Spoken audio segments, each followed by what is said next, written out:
کیے, خلاف فتوا دیا ہے. اور آپ کو معلوم ہے کہ صحابہ کرام جی, اس لیے چاروں اماموں کی بات پڑھیں میرے بھائیوں, ان سے محبت کریں, ان کی عزت کریں, ان کے لیے مغفرت اور بخشش کی, درجات کی بلندی کی دعا کریں, لیکن ان کی ہر بات کو آپ نہ لیں. ان کی جو بات قرآن حدیث کے مطابق ہے اس کو لے لیجئے, جو قرآن حدیث کے مطابق نہیں ہے اس کو نہ لیں. اور حقیقت میں ہم لوگ ان چار اماموں کا نام صرف لیتے ہیں اور ان کی تقلید نہیں کرتے ہیں. یہ دعویٰ ہمارا صرف ہے, زبانی دعویٰ ہے.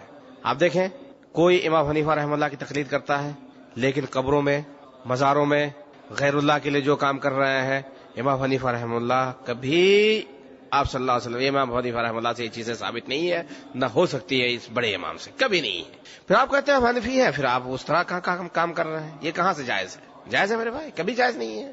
کہتے ہیں کہ فروع میں امام حنیفہ کی تقلید کرو لیکن اصول میں نہیں. کیوں؟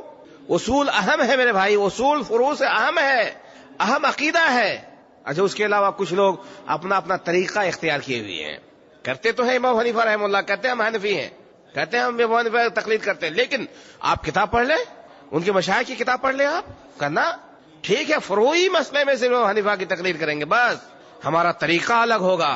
اصول میں ہم کسی اور کی تقلید کرتے ہیں, اصول میں کوئی ائمہ کرام کی تقلید نہیں کرتا ہے میرے بھائی. اصول سمجھتے ہیں نا, جو عقیدے کی باتیں اس کو کیا کہا جاتا ہے؟ اصول کہا جاتا ہے. اصول میں یہ ائمہ کرام کو نہیں مانتے ہیں میرے بھائی, اصول میں کوئی کسی امام کو نہیں مانتا ہے. سب کا اپنا اپنا طریقہ ہے, سب کا اپنا اپنا یہ طریقہ, فلاں طریقہ, فلاں طریقہ, فلاں طریقہ, اور ایسا طریقہ جو اب کیا کہہ سکتے ہیں. اور کتابوں نص لکھے ہوئے ہیں کہ یہ ہمارا طریقہ ہے, یا تو یہ طریقہ آپ کو پکڑنا پڑے گا, یا یہ طریقہ پکڑنا پڑے گا, یا یہ طریقہ پکڑ. یہ کیا ہے میرے بھائی؟ یہ کھلے لفظ میں کیوں نہیں کہتے قرآن حدیث کو لازم پکڑ لو, ترکت فیکم امرین لن تضلوا ما تمسکتم بہما کتاب اللہ و سنتی؟ کیوں نہیں کہتے میرے بھائی؟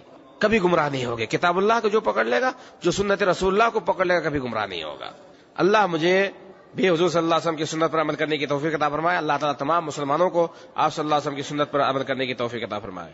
صلی اللہ علیہ وسلم کی داڑھی کتنی تھی, مونچھیں تھی یا نہیں تھی؟ آپ صلی اللہ علیہ وسلم کی داڑھی تھی, اس میں کوئی شک نہیں ہے. آپ صلی اللہ علیہ وسلم کی داڑھی تھی, اور آپ صلی اللہ علیہ وسلم کی داڑھی لمبی تھی. مونچھیں تھی یا نہیں تھی؟ آپ صلی اللہ علیہ وسلم کی مونچھ بھی تھی. آپ صلی اللہ علیہ وسلم مونچھ کاٹتے بھی تھے. آپ صلی اللہ علیہ وسلم داڑھی بڑھانے کا حکم دیا ہے, مونچھ کاٹنے کا حکم دیا ہے.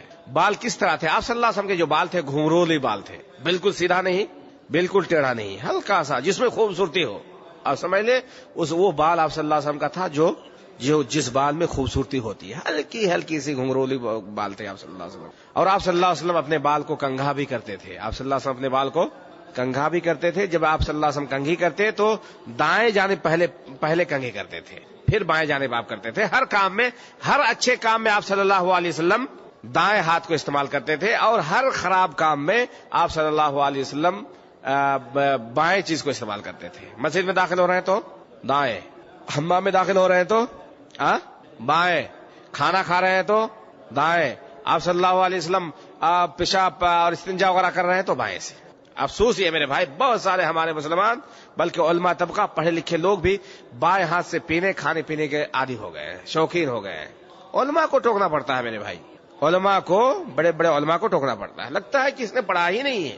فإن الشیطان یأکل بشمالہ ویشرب, شیطان بائیں ہاتھ سے کھاتا ہے, شیطان بائیں ہاتھ سے پیتا ہے میرے بھائی. یہ آپ صلی اللہ علیہ وسلم کی حدیث. ترک رفع الیدین حدیث سے ثابت ہے یا نہیں ہے؟ ترک رفع الیدین یعنی جو نماز میں 4 مرتبہ جو رفع الیدین کرتے ہیں میرے بھائی, اس کو اپنے رفع الیدین مطلب دونوں ہاتھ, رفع مطلب اٹھانا, اپنے دونوں ہاتھ کو اٹھانا 4 مرتبہ آپ صلی اللہ علیہ وسلم سے ثابت ہے. 4 مرتبہ اٹھانا, ایک تکبیر تحریمہ کے وقت, رکوع پہ جاتے وقت, رکوع سے اٹھتے وقت, اور جب پھر آپ دوسرے رکوع سے تشہد کے بعد جب تیسری رکعت کے لیے جب آپ کھڑے ہوں گے اس وقت. یہ آپ صلی اللہ علیہ وسلم سے ثابت ہے. بخاری کی روایت ہے, مسلم کی روایت ہے, حدیث کی تمام کتابوں میں ہے. البتہ جو ترک رفع دین ہے, جس میں رفع دین نہیں کرنا ہے, وہ حدیث ایک صحابی سے مروی ہے. کن سے؟ عبداللہ ابن مسعود رضی اللہ عنہ سے. لیکن یہ روایت نہ بخاری میں ہے نہ مسلم میں ہے. یہ روایت اگر آپ لوگ سعودیہ میں پیدا ہوتے, یہاں رہتے, تو آپ لوگ بھی رفع دین کرتے. مشکل یہ ہے کہ ہم لوگ ہندوستان میں پیدا ہو گئے ہیں, اور پاکستان میں پیدا ہو گئے ہیں, بنگلہ دیش میں پیدا ہو گئے ہیں. اس لیے اکثر لوگ, میں اکثریت کی بات کرتا ہوں, اکثر لوگ صرف پیدا ہونے کی وجہ سے, اور کوئی دوسرا مسئلہ نہیں. باقی جو حدیث ہے, جو ہمارے بھائی صاحب کہتے ہیں کہ رفع دین والا حدیث یعنی ہے یا نہیں ہے, بخاری میں ترک رفعتین پر حدیث ہے یا نہیں؟ نہیں ہے، بخاری میں نہیں ہے، مسلم میں بھی نہیں ہے۔ کتاب الصلاۃ مکمل ختم کر لیں گے، کہیں نہیں پائیں گے آپ۔